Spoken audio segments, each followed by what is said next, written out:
Cette conférence de presse était relative aux conclusions et recommandations de la mission d'évaluation préélectorale qui a séjourné en Côte d'Ivoire du 22 au 26 septembre 2025. Au cours de la conférence, le président de l'Institut républicain international, Dr Daniel Twining, et ses collaborateurs ont relevé ses principaux points critiques susceptibles d'entacher la crédibilité de l'élection présidentielle d'octobre prochain. Sur la base de son évaluation de l'environnement préélectoral, la délégation a identifié 5 principaux sujets de préoccupation. 1. Compétition politique et choix des électeurs limités en raison de la disqualification des principaux candidats et de l'absence de candidats alternatifs. 2.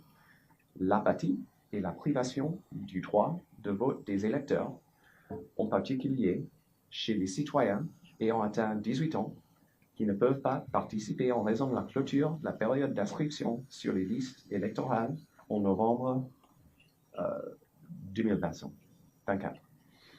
3. Le manque de transparence dans le processus de parrainage des candidats qui ne peut pas être audité alimente les soupçons de manipulation. 4. Des rapports de harcèlement et d'intimidation visant des partisans de partis politiques. Et 5. L'absence d'un calendrier électoral accessible au public, ce qui obscure le planning des activités électorales et restreint la capacité du public à surveiller le processus de même que la redevabilité.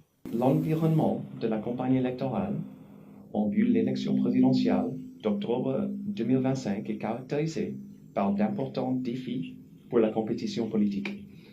Le Conseil constitutionnel a approuvé 5 candidats sur 60 pour l'élection présidentielle, disqualifiant plusieurs personnalités majeures de l'opposition pour des motifs juridiques tels que le statut sur les listes électorales, des questions de nationalité et des déficiences de parrainage.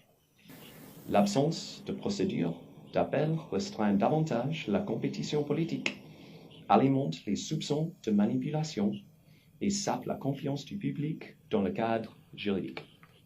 Fort des inquiétudes que suscitent ces points évoqués, l'Institut républicain international fait des recommandations, au nombre desquelles s'abstenir de tout discours et de toute conduite électorale préjudiciable, libérer les membres des partis détenus et protéger la liberté de presse.